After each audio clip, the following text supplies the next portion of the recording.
ایک بادشاہ نے اپنے وزیر سے کہا کہ آپ جائیں بازار میں دیکھیں کہ جو قصاب حضرات ہیں ان کا جو ترازو ہے وہ پورا ہے یا کم ہے۔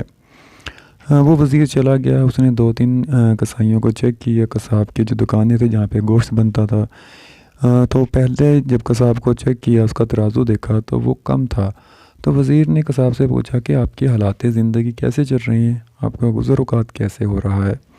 تو وہ پہلا کسائی بولا کہ بہت حالات تنگ ہے، زندگی بڑی بے چین ہے، مطلب کہ کاروبار کے حالات خراب ہیں، گھر میں سکون نہیں ہے۔ تو وہ آگے چل دیا، پھر دوسرے کے پاس گیا، اس کا ترازو بھی کم تھا، اس کی بھی سیم ایسی سٹوری تھی کہ میرے حالات ٹھیک نہیں ہیں، اولاد نافرمان ہے، تو اس طرح کے میرے مطلب کہ اذیت والی زندگی گزار رہا ہوں۔ پھر وہ تیسرے کے پاس گیا تو اس کا جو ترازو چیک کیا تو ترازو پورا تھا۔ تو وزیر نے پوچھا کہ آپ کے حالات زندگی کیسے چل رہے ہیں؟ تو وہ بہت خوش ہوا، اس نے کہا اللہ کا شکر ہے، گھر میں خیریت ہے، اولاد فرما بردار ہے، نیک ہے، اللہ تعالیٰ نے بہت کچھ دے رکھا ہے۔ تو اسی طرح وہ تین چار کو چیک کیا، ان میں سے بہت سارے لوگوں کا ترازو کم تھا اور بہت سارے لوگوں کا ترازو ٹھیک تھا۔ واپس آ گیا تو بادشاہ نے پوچھا کہ کیا بنا؟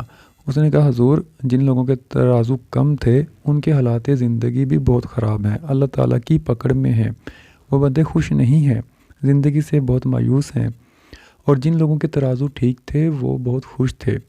تو بادشاہ نے کہا کہ آپ اس کو پکڑ کر کیوں نہیں لائے، جن کے ترازو کم تھے ہم ان کو سزا دیتے۔ تو وزیر نے بڑی زبردست بات کی، جو اس کہانی کا نتیجہ ہے وہ یہ ہے کہ اس نے کہا حضور آپ کیا سزا دیں گے، وہ تو آلریڈی اللہ تعالیٰ کی سزا میں ہے، اللہ تعالیٰ نے ان کو پکڑ رکھا ہے۔ تو مطلب یہ کہ جو لوگ اپنے معاملات میں لین دین میں ترازو میں کمی بیشی کرتے ہیں، اللہ تعالیٰ ان کو ضرور دنیا میں ہی سزا دیتا ہے۔ ان کو اس چیز کا احساس بہت دیر سے ہوتا ہے، اگر احساس ہو بھی جائے تو وہ ماننے کے لیے تیار نہیں ہوتے۔ تو ہمیں بھی اپنی زندگیوں میں دیکھنا چاہیے کہ ہماری غلطیاں خامیاں کہاں پر ہیں۔